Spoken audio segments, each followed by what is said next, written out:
राज ठाकरे वैचारिक लढण्याची कुवत संपली का रे बाबा? मनोज जरंगे तुझी वैचारिक कुवत संपली का रे बाबा? तुम्ही दोघे बाबा लोक झाले का रे बाबा?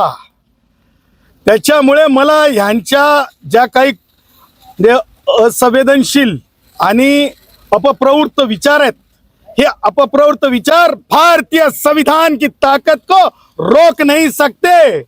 ही डेमोक्रेसी है, भारत रत्न डॉक्टर बाबासाहेब आंबेडकरांनी दिलेली डेमोक्रेसी आहे, भगवान बाबांनी दिलेली शिकवण आहे, माँ जिजाऊची शिकवण आहे, माँ अहिल्यादेवी होळकरांची शिकवण आहे। त्यामुळे जी माणसं या विचारांना प्रेरित असतात ती आशांसमोर वाकत नसतात, क्योंकि हम वाळू वाले भी नहीं है और हम टन टोल वाले भी नहीं है। त्यामुळं आज जो प्रकार घडला तो ज्वलनशील पदार्थ आहे, तो ऑइल आहे, ते जाळायचा उद्देश होता का? याच्यामध्ये जरंगे आणि राज ठाकरे यांचे अपप्रवृत्त विचाराचे अर्ध्या हळकुंडानं धुतलेले, म्हणजे मी म्हणेल माकड चाळी करणारी जे दोन दोन पावशेरा पिलेले होते का? छटाक दारू पिणारे लावून दिलेले होते का? पोलीस तपास करत आहेत। आज दुःखाची गोष्ट, जी वर्दी संरक्षण करत असते त्या पोलीस वर्दीला सुद्धा ज्वलनशील पदार्थ लागलेला मी माझ्या डोळ्यांनी पाहिला। पोलिसांना उतरून ताब्यात घ्यावं लागलं, परंतु मला हे माहिती आहे की भारताच्या संविधानाचं मेकॅनिझम वाकत नसतंय आणि कोणी वाकवू शकत नसतंय। कानून के हाथ लंबे होते हैं और संविधान के हाथ बहुत मजबूत होते हैं। भाई डोळसेंच्या निमित्तानं आज या ठिकाणी जिथं भगवान गौतम बुद्ध एवढ्या मोठ्या म्हणजे याच्यावर पहाडावर जे विराजमान केलेले आहेत, ही उंची, ही वैचारिक उंची भारतीय संविधानामध्ये जोशी समाज जो आहे, जोशी समाजाचे प्रमुख रमेश असतील किंवा मामा असतील, गुंजे परिवार असेल, झुंगे परिवार असेल, हे सगळे लोक हे बहुजन एकतेचं प्रतीक आहेत। त्याच्यामुळे राज ठाकरेचे दुधखुळे विचार किंवा जरंगेचे खुजे विचार, हे दोन्ही विचारांसमोर आम्ही थांबणारे आणि थकणारे नाहीत। तर तुम्हाला सांगतो, छटाक दारूवाल्यांपुरतेच ते मर्यादित आहेत आणि अशा गोष्टी आम्हाला थांबवू शकत नाहीत।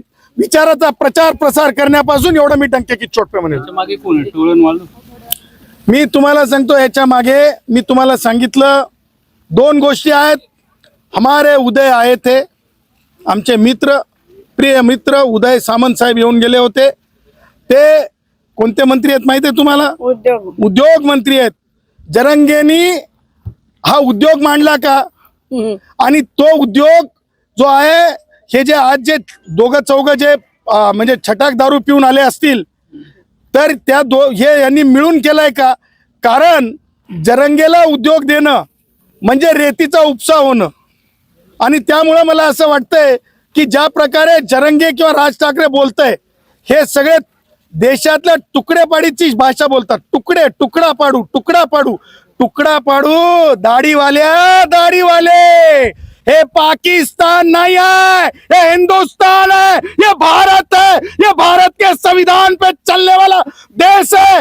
इथं मराठा मुख्यमंत्री नाहीत म्हणून तुम्ही जर आगाऊ चाळे करत असतील, जरंगे असेल किंवा राज ठाकरे सारखे कल्पित स्वतःच्या इच्छा पूर्ण होत नाहीत हे लक्षात घेऊन जर महाराष्ट्राला भाषेवर त्रास देत असतील, तर हे चालून घेतलं जाणार नाही। जेव्हा महाराष्ट्रात बिगर मराठा मुख्यमंत्री असतात, तेव्हा काही नालायक विचार, जाती अंध विचार, कारभारी विचार, तुकडेपाडीची भाषा करणारे अशा अपप्रवृत्त विचार समोर येत असतात। परंतु हे पाणी कम चायत, हे बुटाच्या धुळीसारखे आहेत।